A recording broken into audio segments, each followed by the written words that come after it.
Father, we do ask that you would renew the right spirit within us. We thank you that you're faithful to do that which we ask. In Jesus' name, amen. Thank you, Ron. It's interesting. It was great. That was really a great testimony, Ron, because it's funny how doesn't have anything to do with what I'm going to talk about, but funny how God speaks to you from different angles and different directions. And we were sitting there, and some of you I've talked to, I've been grumbling about the fact that I've got to get in the car after here and drive 3.5 hours to spend a half an hour with my mother-in-law and 3.5 hours back today. And I've been grumbling about it since I heard about it 2 or 3 days ago. So fortunately.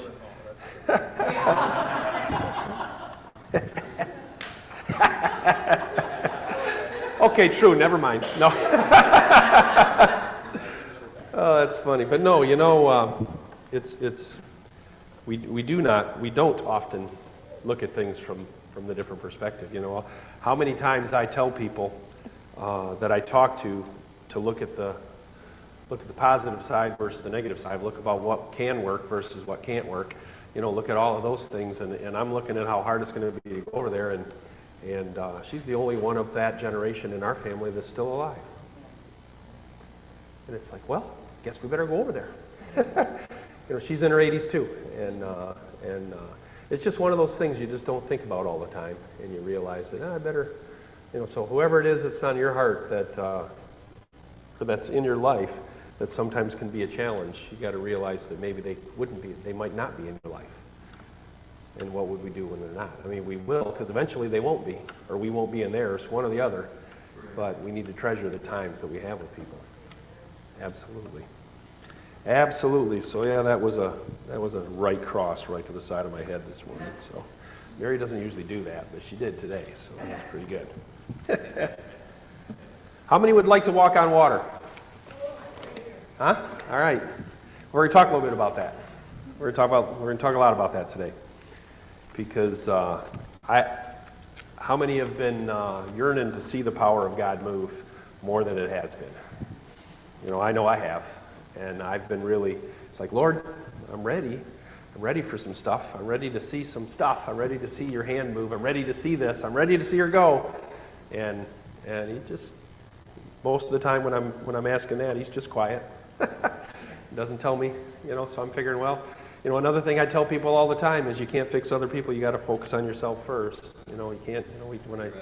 When I talk about, when Mary and I talk about things, or when I talk about couples and people that I minister to or counsel, and it's like, the only thing you can do is focus on yourself. So why wouldn't I apply that to say, well, if I want to see the power of God move, and I want to see the hand of God move, and I want to see miracles, why do I not apply the same principle and say, I might better look at myself first and see where I'm at and what I need to do. And so we're gonna preach from that scripture this morning. We're gonna talk about from Matthew, chapter 14, and it's verse 25 through 33 is where that happens. And it's interesting because this comes right on the heels of feeding the 5,000. I encourage you, if you don't, I think probably most of you do, because we're really pretty good group of people that study the Word. But if you study the Word and you're going to study a specific verse, go back and see what's going on and see the context of what's going on. Because it's really important to understand a little more about what's going around it rather than just the specific. But these verses come right on the heels of feeding the 5,000. In fact, verse 21, and there were 5,000 men who ate, besides women and children. So we always say the feeding of the 5,000, but I think some experts say it's probably over 10 that ate. Probably over 10. Because it was only the 5,000 men, and then the rest of the families and everybody else was there. So it's even the little dude that had the breads and the fishes wasn't counted in that 5,000. Side note, but it doesn't really mean anything. But here we are. So now he puts them on a boat. Now he puts them on a boat, and he says, you head on across. I'll catch up with you later. And you think about that. How was he going to catch up with them later? They didn't give it another thought. But he said, I'll catch up with you later. But they didn't have airplanes. I don't think they figured he was going to hop in another boat all by himself and come. But they didn't give it a second thought. But it says in verse 22, immediately he made the disciples get into the boat and go ahead of him to the other side while he sent the crowds away. After he'd sent the crowds away, he went up to the mountain by himself to pray, and when it was evening, he was there alone. But the boat was already a long distance from the land, battered by the waves, for the wind was contrary.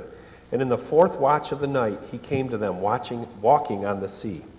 When the disciples saw him on the sea, they were terrified and said, "It is a ghost," and they cried out in fear. But immediately Jesus spoke to them, saying, "Take courage, it is I. Do not be afraid."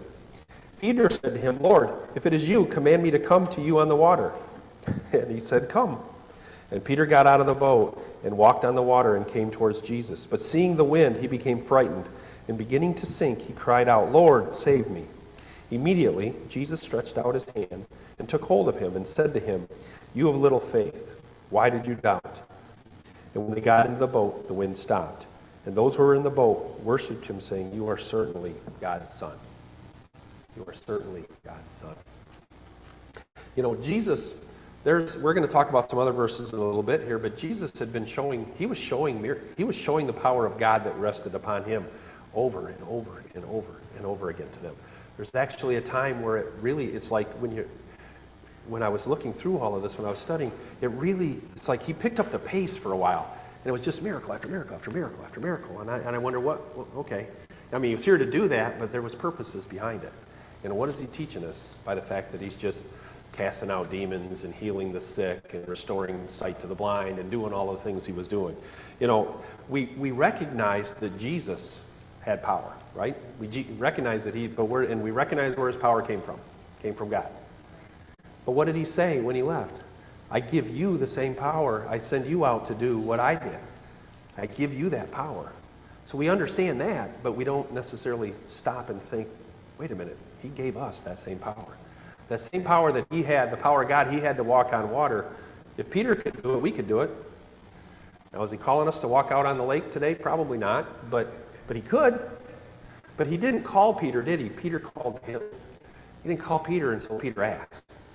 He didn't call Peter until Peter said, "Lord, call me out, ask me to come." He didn't say, "Lord, can I do it?" He said, "Lord," and there's a couple of things in that right off the bat. First of all, what's significant is he's saying, "You call me. You call me. If it's you, I know you've got power. I've seen all these miracles. You call me." You know, he gave his disciples power and authority. And let's switch over to Luke chapter 9. In verse 1 through 3, it says, "When Jesus had called the 12 together, he gave them power and authority to drive out all demons and cure diseases. And he sent them out to preach the kingdom of God and to heal the sick." Heal the sick.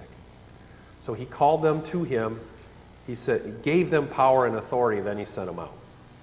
And in chapter 9, this is really, when I was looking at Luke, chapter 8, if you go back and you read through chapter 8, that really is where the miracles they were being documented. You know, Luke was a doctor, and he was very big at documenting everything. So the miracles were documented all through 8. And they're setting the stage to say, now he says, now you go. You go and do it in my name. And then when it jumps over to the next chapter, he sends out 72 disciples to do the same thing. In Luke chapter 10, verse 17, he sent them all out. And then in verse 17, the 72, easy for you to say, returned with joy and said, "Lord, even the demons submit to us in your name." So he not only sent them out, but they were successful, 72 of them. There's a lot more there than we even mention the names here. But he's sending them out. To me, what that says is, okay, we had the 12 disciples, but now there's 72, so now there's millions. Now there's millions. Now there's us. What are we going to do with it? And now there's us that he sends us out. You know, I want to look at the principles behind, I really want to look at the principles behind what caused Peter to eventually walk on water, because that's really what's significant to us today. You know, I think when we understand them, we'll begin to feel more power of God that we've been yearning for, that we long for. You know, the most important point I mentioned, the most important point in that passage is that verse 29, when it says, "He said, 'Come,' and Peter got out of the boat and walked on water and came towards Jesus." The most important thing is he got out of the boat. Peter got out of the boat. There's a lot of other parts, you know, that we can talk about, because there was a storm raging. You know, we can talk about the storm, we can talk about the fear, we can talk about all the struggle that they were going through, but the most important thing was he got out of the boat. He took a chance to get his feet wet. He didn't have any way of knowing that. I mean, they'd seen Jesus perform all those miracles, but he hadn't walked on water yet. Peter hadn't gotten out of the boat and walked. Peter had never done that before. I don't think the Sea of Galilee froze over, so I don't think he walked on ice. I don't think he'd ever done anything like that. So we got to think about Peter's response. Peter's response said, I want to do the same. I want to do the same. You're doing it, I want to do the same. Is that what our response is? Is our response, I want to do the same, Lord? You healed someone, I want to do the same. I want to do the same. You calmed the sea, you did all the things you did, I want to do the same. Or is it just enough to watch it? Is it just enough to read about it and think, wow, we've got a really great God? We've got a really great God. In verse 28, he said, Lord, if it's you, tell me to come to you on the water. He puts his trust in Jesus and in Jesus' words. If it's you, and then tell me. He was asking him, tell me. Tell me to come. Tell me to come. We yearn, we talked about it when I brought it up at the beginning, we yearn to see God's Spirit move. We yearn to see more. I think most of us are. I think we're kind of built that way. I want to see more. We don't want to just sit and vegetate. We want to see more. But what is it? What is it that gets in the way? What is it that gets in the way for each of us? Each of us is something different. Each of us is something different. Most of us just end up staying in the boat and watching. The other disciples did. The other disciples, they didn't all jump out. They didn't all say, what about me, man? Everybody was afraid, and I'm guessing Peter was afraid. But he did. He took that step while the others didn't. I don't know why. Well, I think we do know why. Peter was that kind of guy. They probably rolled their eyes at Peter all the time. There he goes again. That's Peter. We all know something. Let me go. He's like that one child that you've had in your life that was like getting into all kinds of trouble, doing everything, jumping off the roof, climbing up onto stuff, doing all the things. That's what Peter was like, doing everything that the other ones would just watch and be amazed. But look what happened to Peter. Look what happened through him. It was that excitement. But we say, we'll stay and watch. We'll stay in the boat. I'm happy staying in the boat, Lord. I'm happy sitting in the pew on Sunday morning. I'm happy just staying there, just chilling. I'm happy listening to Braun sing. He's great. I love singing his songs. I'm good. I'm good with that. I'm happy sitting in the boat. But man, I wish the Spirit of God would move here. Man, I wish something would happen. Man, I wish we'd start seeing healings, or we'd see people fall out in the Spirit, or we'd see the power of God come in mighty holy. But I'm happy waiting for it. Come on, Lord. Come on. Please. Come. While I'm sitting here. What is it? Is it fear for you? Maybe. It was for the other disciples. They were afraid. That's fear for most of us. Is it unbelief? Do we really not truly believe that we can do it? That when I say unbelief, oftentimes you go, well, of course I believe. But do you really? Do you really believe? Do I really believe that he's going to do what he says he's going to do? I'll confess to say I probably don't some of the time. Probably a lot of the time I don't really believe.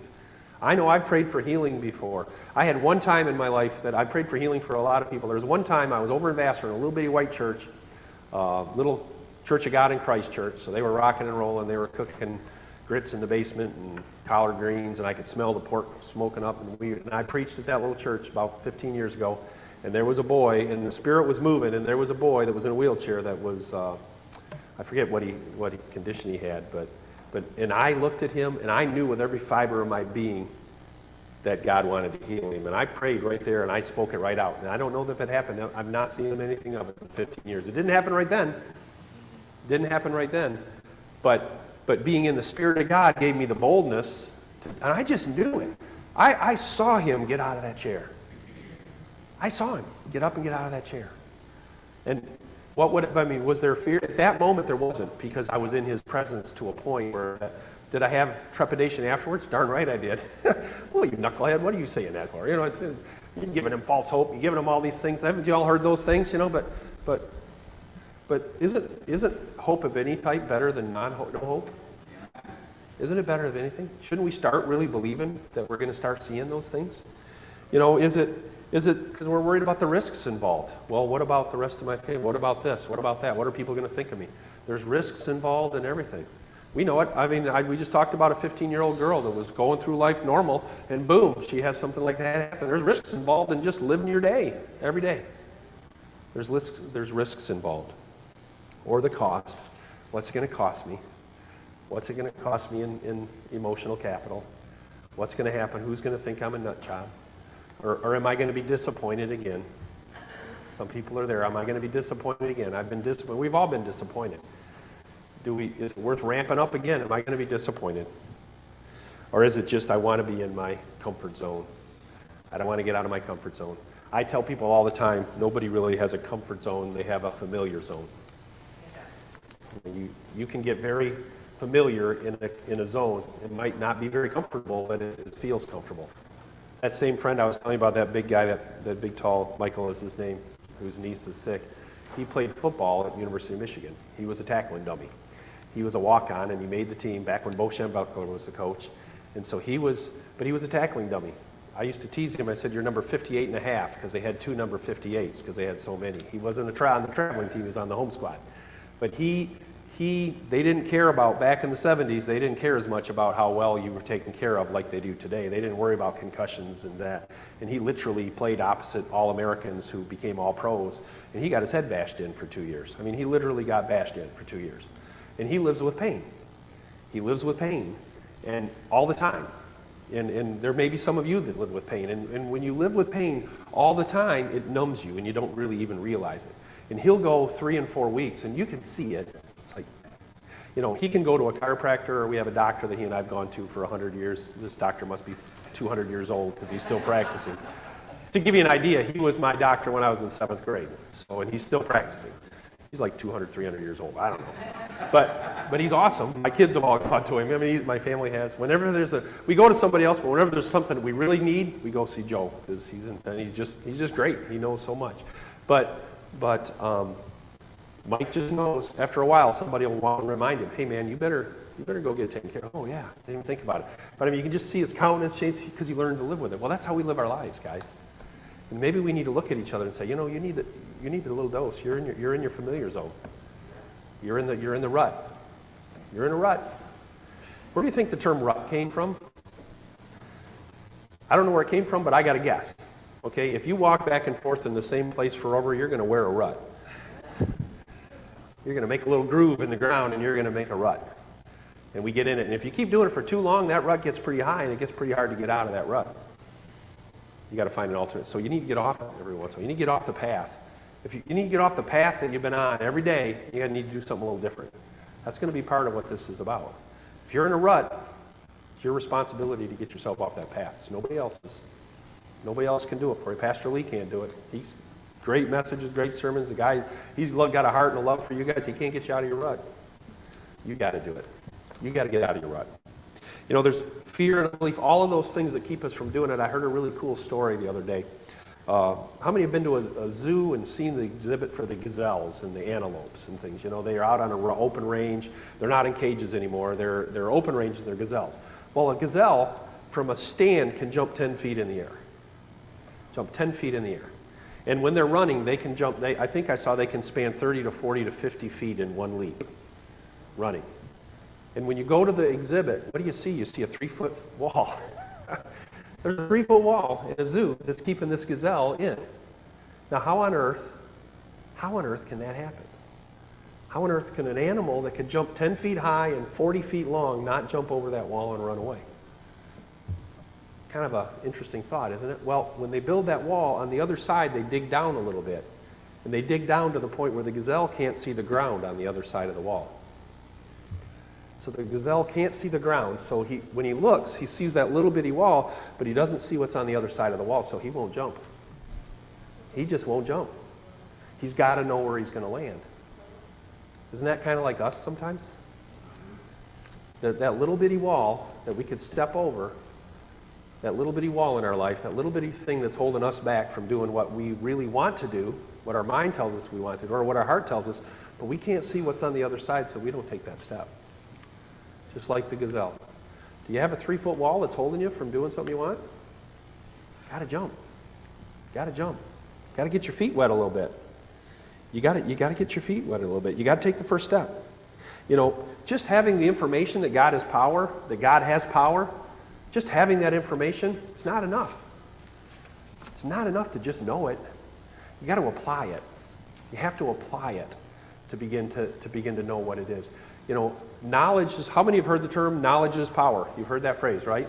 It's not true. Applied knowledge is power.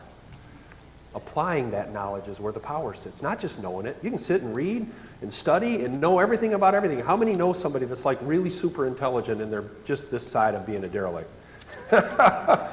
They just don't ever accomplish anything. They don't do anything. They don't go anywhere, but they know everything, but they don't do anything with it. So how useful is that power to them, that knowledge? It's not power.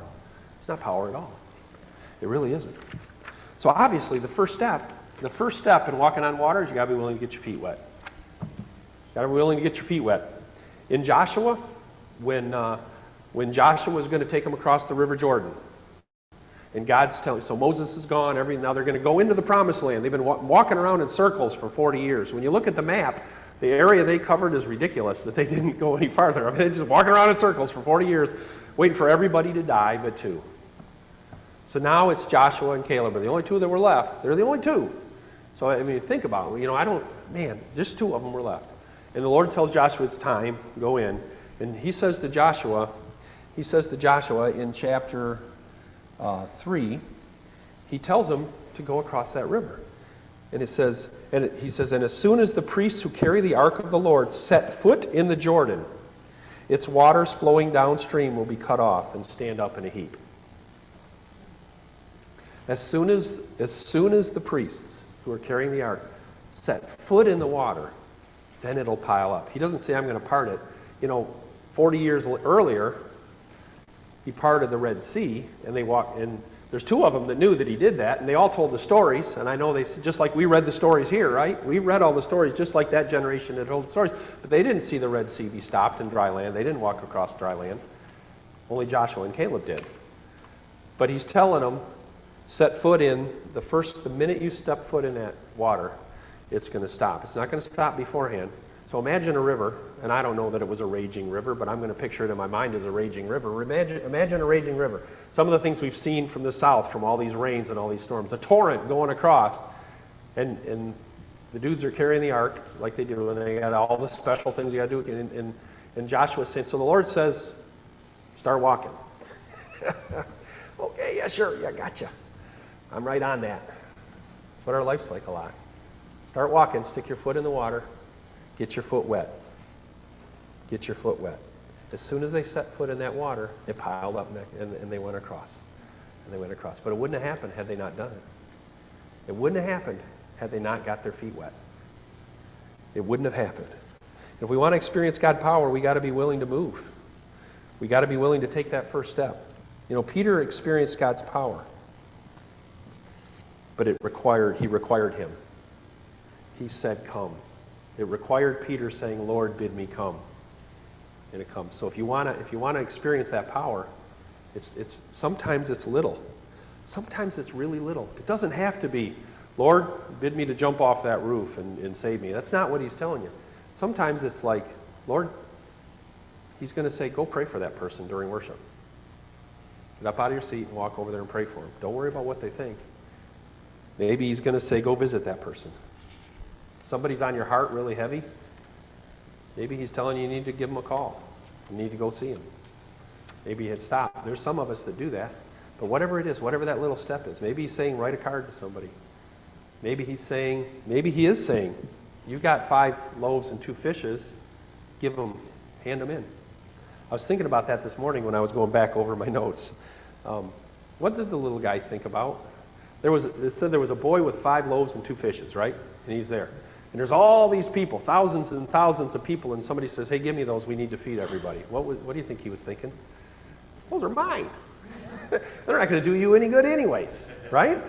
Those are mine. I've got them. I never thought about what he thought until this morning when I was looking at it. I thought, I can't imagine being small. Even me, even now. What do you mean? These are the last 5 loaves and 2 fishes I've got, and you want to take them? You can't feed all these people. Are you crazy? But he did. He gave them. So maybe you've got 5 loaves and 2 fishes you've been holding on to really tight. Maybe you've got something you've been holding on to really tight, and God's saying, give them.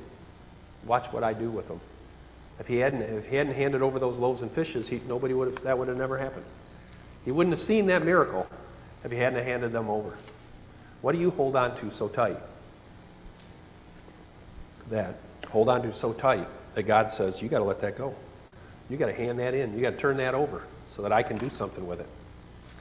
You know, most of the time what we hold on to so tight are the gifts that he put deep inside of us because of the fears and the things that we let get in our way. You know, what the devil tells you is what you have isn't worth anything. That's the greatest lie he can tell you.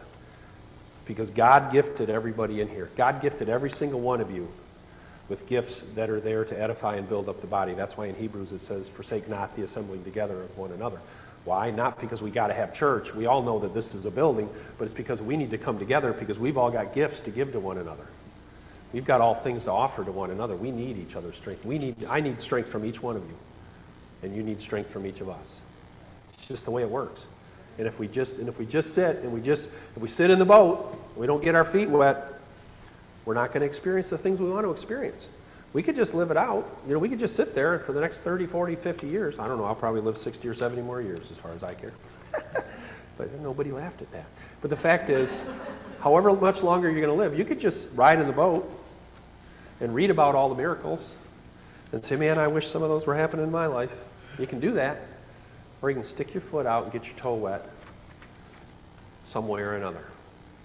Some way or another, you can begin to do that. You know, it's said in James, it says, well, the next principle we're going to talk about. So the first principle is action. First principle is taking a step. The second principle is faith. The next principle is faith. So sometimes you got to take the step before you have the faith to do it. Sometimes you have to. Sometimes you have to take that step before you even believe it. Because it's that step, that's that action that puts in. It says in James chapter 2, even so faith, if it has no works, is dead, being by itself. Now we've all heard that, we've all quoted that, we've talked about that a lot. I mean, that's a really common verse. Faith without works is dead. But honestly, when I've thought of that in the past, I've looked at that as saying, kind of, the perspective I've looked at it from was, well, I don't have faith if I don't have works. And he says you don't have, but it says faith without works is dead. So what I have is dead faith, not a living faith. Not a living faith. I have dead faith if there's no works. It didn't say that I didn't have faith at one time. It didn't say that I don't have some level of belief in that. But if there aren't works, if there isn't something happening, my faith is dead. Action is how our faith stays alive and grows. You want to grow your faith? Do something with it. You want to grow your faith? Take a step. I can think back over my journey, my Christian journey, and there have been different, and I've told you before, I've had all kinds of different aspects in my life when I've been really on fire and I've been cold and where I've backslid and I've run to him and run away from him. I don't know, some people might relate to running away and then running to, and I've done all of those things. And there have been times in my life where I felt like the Lord told me to do some crazy things, and I've done it. I've done some really crazy things and never seen, and didn't think I saw the end result of it. I mean, he's had me do some things that you would look at and say, man, you're a nut job for doing that, but I've done it. And in the flesh, I saw nothing as a result of it. But now in this study for today, what was it? He was building me. He was preparing me for something. He was preparing me to be able to move and to be able to act and out the areas that he's calling me to act out in. You know, in Acts, Peter walking out on that water, all of the things that he went through, it prepared him. In Acts chapter 3, Peter's now, remember when he's walking by and he sees the crippled man by the temple gates? He sees a crippled man by the temple gates. And he was able to, because of the actions that he took and because of the demonstration that he saw as a result of being faithful and the result of taking steps, he was able to say, silver and gold I do not have, but what I have I give you. In the name of Jesus Christ of Nazareth, walk. Taking him by the right hand, he helped him up, and instantly the man's feet and ankles became strong. Did that just happen because that moment he said, I think I'm going to have the power of God and do it? Well, yeah, it did, but it didn't happen. That was many-year journey of building his faith and building his understanding and getting to a point to where he knew that he knew that he knew because God had demonstrated it all the time. I think it's really important for us to be able to do these things is to take time and look back. I've said it many times. People have always told me you should be a journaler. You should be a journaler. I'm not a journaler, and I'll never be one. But people are. But it really would be a good exercise to sit back and take some time and make a list of where you've seen God work in your life over your life. Take some time. and rejoice and thank him and pray over, but I'll bet you every single person in here can look at a point and say, God moved in my life right there. God did something in my life right there. And we just lived on and moved on. So why is this important? Because it reminds us of what he does, but it also should then drive us to our own knees and to ourselves and remind us to go back and look at what he did for us. Look at what he's done for us over our time, because that's going to build your faith. That's going to give you the ability to do the things that you want, that you yearn for. It's what's going to begin to bring the move of the Spirit here that we're looking for. It's putting ourselves in that position.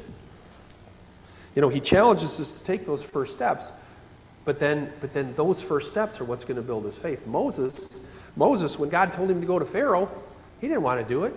He didn't even speak well. You're going to make me the spokesperson for, that's stupid. I don't know, I read somewhere somebody thought he was a stutterer, but he didn't speak well. But yet God told him to go speak to Pharaoh. So he had to take a step. He had to jump over that 3-foot wall not knowing where it was going to go. What do you think? Even though he saw, everything that God did to prepare him for that, he lived in that household. He lived in the household with Pharaoh all those years. What do you think in the back of his mind he was thinking was going to happen when he got there? Head's going to be off and you're going to be done, man. First of all, I murdered somebody. That's why I left in the first place. I left because they wanted me anyways. Now you're telling me to go back, and now you're telling me to tell them to let the people go. Are you crazy? But Moses had been faithful along that way, and he had built him up to that point. He didn't just tell him to do it. He didn't just throw him out there. One of the things that the Lord did when he was asking him to do it. One of the areas he said, the Lord said to him, "What is in your hand?" He's standing before Pharaoh. How did the Lord build him up to having the courage to really all of the plagues and all the things? He first went there, and the Lord said, "What's in your hand?" And he says, "A staff." The Lord said, "Throw it on the ground." Okay, throw it on the ground. What happened to the staff? Turned into a serpent. Chased everybody away. Moses threw it on the ground. It became a snake. And he ran away from it. And the Lord said to him, "Reach out your hand and take it by the tail." Okay. Sure, I will. That'd be like telling me to take the tail of a rat. I'm okay with snakes, but a rat would be for me. Take it by the tail. Can't do it. But he reached out and he took a hold of it, and it turned back into a staff right in his hand. What was God doing? He's teaching him. He's teaching him that I got your back. He's teaching him that I'm going to come through for you. But if he hadn't thrown it down, it wouldn't have turned into a snake, and he wouldn't have known that it would have happened. I'm good. I'll just read about it in the Word, Lord. I'll just read about it. But do it for me. I want to do it for me. No, he says throw it down. He says throw it down. I love the phrase I was reading when I was reading about that passage, and it says, you got to take it by the tail. Then you'll see God's miracle, and your faith is strengthened. Grab it by the tail. What's the old adage? Had a tiger by the tail or something like that? I remember that. Dave might remember that. A couple of us old guys. But you got to be willing to take it. You got to be willing to grab it. When we wrestle with doubt, when we wrestle with the things that stop us from getting our feet wet, when we wrestle with doubt, what are we telling ourselves? Most of the time when we're telling ourselves, we're saying, "Man, I wish I had more faith. Man, I wish I had more faith to do the things they did. I wish I had more faith." But faith's not that way. Faith is a gift, but the gift is developed by our action. If we just sit around and say, "I wish I had more faith," then we're sitting there looking for dead faith. He's telling us to move out. He's telling us to start doing things. I think of us often. I've often thought of our body as a little. People say, "Where do you go?" I go to a little church in Mayville, small little church in Mayville. But we average 50 people, counting the 150 kids we have. But we average about 50 people every week because I keep those numbers. We average about 50 people. When I talk to people and I say, "I'm in a church, I'm an assistant pastor in a church, about 50 people." "Oh, wow, that's bigger than our church." That's about the same size as our church. So we sometimes get an inferiority complex. There's big churches out there. There's great big groups out there, but there's 50 of us that are showing up. I don't know what there are, 20 here, and it's a bunch up there. So on a weekend that, past years we wouldn't have even done this. We wouldn't even had this. But there's enough. Do you think there's enough of us here to change a town? I'd say so. Enough here to see miracles, to see things happen? Absolutely. Because the Holy Spirit's here as well. And we know that. But we're not going to get our faith by just trying harder. This faith isn't, we're not going to build it just trying harder. I've heard people, press in, press in, press in. Well, do something with that pressing in. It's okay to press in. It's okay to press in, but you better be doing something with it. You better have a point. You better have a purpose. You better have a place that you're pressing in for. Because that's really significant. It's not passive. Faith isn't passive. It's active. And whenever you start feeling like, man, I don't feel like I'm going anywhere. I feel like I'm stuck. Your faith is growing cold because you haven't put works to it. You haven't put action to it. And there's a lot of stuff. There's a lot of stuff that people put on. There's a lot of doctrines of men. There's a lot of things that say you got to do this or you got to do that or you got to do this. And I don't believe any of that stuff because I believe you got to do what God's calling you to do at the moment. If he's calling you to if he's calling you to give somebody a hug, give him a hug. If he's telling you to give him a kind word, give him a kind word. You don't know what's going to happen with that. You don't know what's going to happen. What if he tells you to share with somebody? How many of you have had an opportunity to really share with somebody, and then one of the miracles you can see is you share into somebody's life and you see that weeks and months and years later, that word really began to make a difference in their life. But you didn't look. Most of the time I don't see that because I don't look for it. I just don't look for it. I'll share with somebody, but then I don't take the time to look back and say, wow, the gentleman that dragged me to Billy Graham back in 1975, now fortunately I knew him through high school because he was my youth pastor through high school, but I ran the edge as a kid. So I'm sure he didn't look at me and say, wow, that boy really got saved. But that act in 1975, just dragging me to that place, made an amazing difference in my life. An amazing difference in my life. Had he not done that? And do you think he wondered sometimes? He's from Alabama. He's a big old guy from Alabama with Southern drawl, and we just thought he was the coolest guy in the world.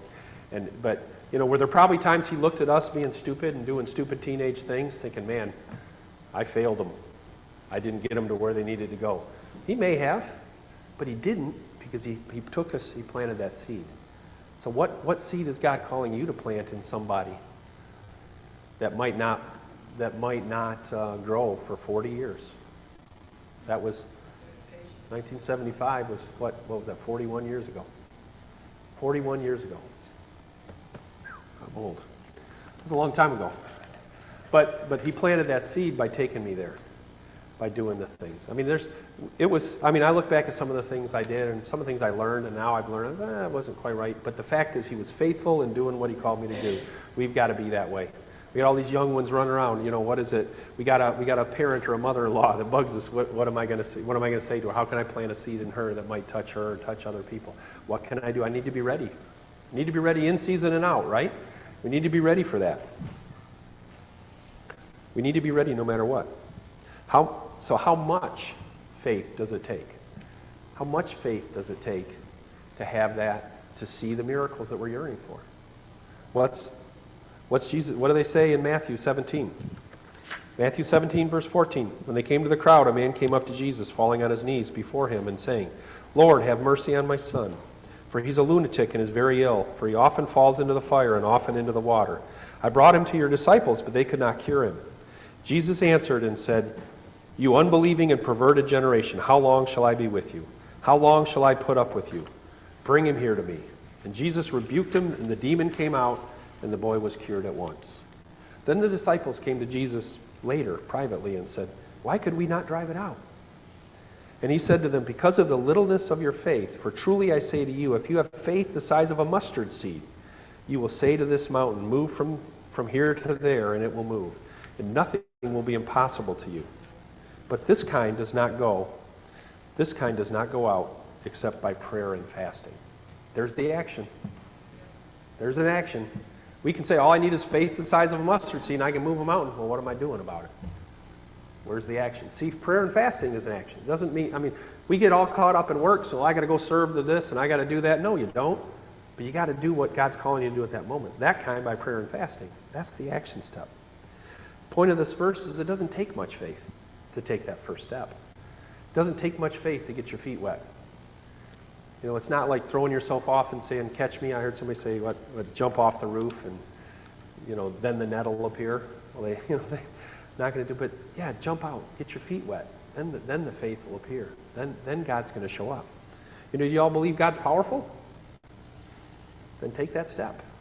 Do we believe that He's faithful? Then take a step. Then take a step. If we don't take the step, we'll never know. We'll never know what He would or wouldn't do. We'll never know. And I have regrets in my life where somebody came in my life and left, and I'll never know because I never did anything about it. I'll never know. Trust God that there's a lot of other people and He's a powerful God, and He probably, if He took care of it or not, but I don't know. I don't know. I have the leadership business that I'm involved in. I hear people say all the time, I was only people that have been touched by it and how it's been really good in their lives, and I hear people all the time say, somebody only reached out to me one time in my whole life, and it changed their whole life. You might be the only person that reached out to somebody with the love of Christ, and you could change their whole life, and you didn't do it for whatever reason. For whatever reason. He takes those steps over and over and over again. God manifests His power in response to our steps of faith. We see it in scriptures. I'm going to go through a bunch of them. In 2 Kings, Naaman had leprosy. He was a leader. He was a captain. He had leprosy, and he was told by the prophet to go wash. He had to do that. He didn't at first. He was ornery and mad and fussed about it, but he did. It was a little step of faith he had to take. He had to go wash. And when he finally did, he was cured. Gideon had to take the process of cutting his army from 32,000 to 300. that was a little bigger step of faith, but each step he had to do it. We know I talked about the loaves and the fishes, about the little boy that had to hand over the loaves. That was his step. He handed over the loaves. You can put yourself in each one of these positions and as we walk our through life. Or you got the woman in Matthew 9, verse 20, that had the issue of blood. Lee's talked about it here before. She had to have the courage to touch the rope. She wasn't even supposed to be in that crowd. She had to take a step. She wasn't even supposed to be in that crowd. She would have been stoned if people knew what she was bumping into people walking through there, but she had the faith to take that first step and to touch that cloak and be healed. If I'm going to experience that greater measure, I got to take that step. I have to take that step. We have to trust God enough to take it. We have to. Like I said, to pray for somebody. To stop and pray for somebody. Or maybe that first step for you is something to say, I hope God blesses you today. Walk away. Whatever it is. Wherever you're at on your journey, God wants you to take that step, because the journey, this is very, what do I want to say? Very cliche, but any journey you take has to start with your first step. Another phrase I like a lot is how to eat an elephant. One bite at a time. Got to take the first bite.